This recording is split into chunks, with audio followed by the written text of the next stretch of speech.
And somehow, it made things worse. You chose the right moment. You kept your voice calm. You didn't attack. You didn't accuse. You said exactly what you felt. Clearly, carefully, honestly. And they still shut down. They went quiet. Or they left the room. Or they said, "I'm fine," in a way that made it obvious they weren't. Or they turned it into an argument about something that happened 3 weeks ago. Something that had nothing to do with what you were trying to say. And you're left standing there, thinking, what did I do wrong? That's the wrong question. And you're not alone in asking it. Key 1. You don't have a communication problem. You have a safety problem. The problem isn't your words. It's what your words feel like to them. What you're dealing with has a name: avoidant attachment. And what it means is simple. For them, closeness doesn't feel like love. It feels like danger. So when you say, "I just want to talk," they don't hear, "I love you." They hear, "Brace yourself." And the moment they brace, they're gone.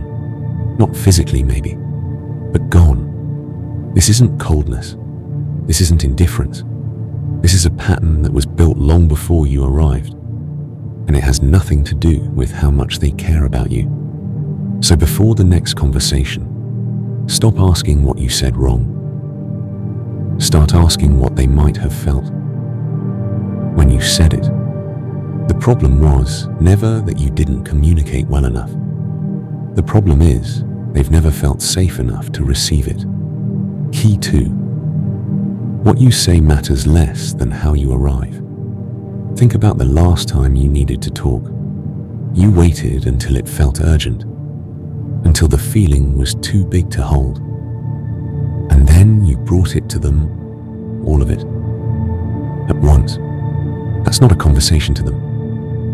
That's an ambush, not because you meant it that way, but because they had no warning, no time, no door, just a wall.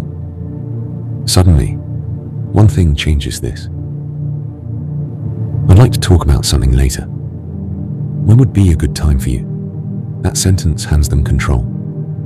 It says, "I'm not here to corner you."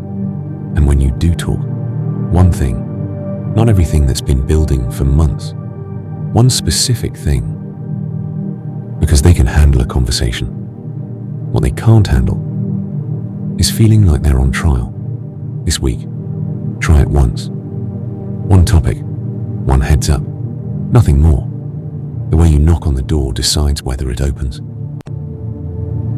Key 3. The more you chase, the further they go. And that's not about you. You reach out, they pull back.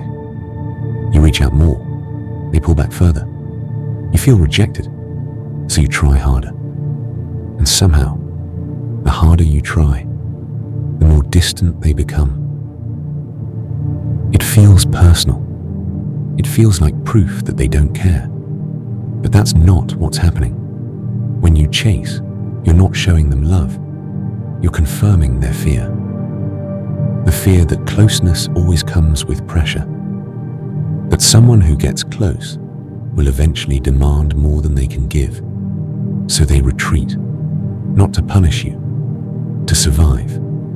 Your pursuit, however loving it is part of what's keeping the cycle alive. The moment you stop chasing isn't giving up. It's removing the threat. It's showing them that you're not going anywhere, and that you're not going to suffocate them either. The next time they pull back, don't reach out. Give it space. See what happens when the threat disappears. The more you chase, the more you confirm exactly what they're afraid of. The moment you stop, something shifts. Key 4. Stop asking for connection. Start creating it. They want closeness. They just can't walk toward it directly. The front door is locked, but there are other ways in. Think about the moments you've actually felt close, really close, without effort. It probably wasn't during a serious conversation. It was side by side, watching something, driving somewhere, doing nothing in particular. That's not a coincidence. That's how they connect. Together, without pressure, no agenda, no emotional demand, just being there. And in that space, something loosens. A comment, a laugh, a moment where they say something real without meaning to. When those moments come, don't make it big, just, I really like this. Being here with you like this. That one sentence does more than an hour of serious talk. Find one moment this week that asks nothing of them. Just be there, and let that be enough. You can't pull them toward you, but you can make where you are worth walking to. Key 5. Know what you're willing to carry and what you're not. Everything so far has been about understanding them. But there's a question underneath all of it that only you can answer. How much of this is yours to carry? Understanding their past doesn't mean absorbing all of its weight. You have needs too.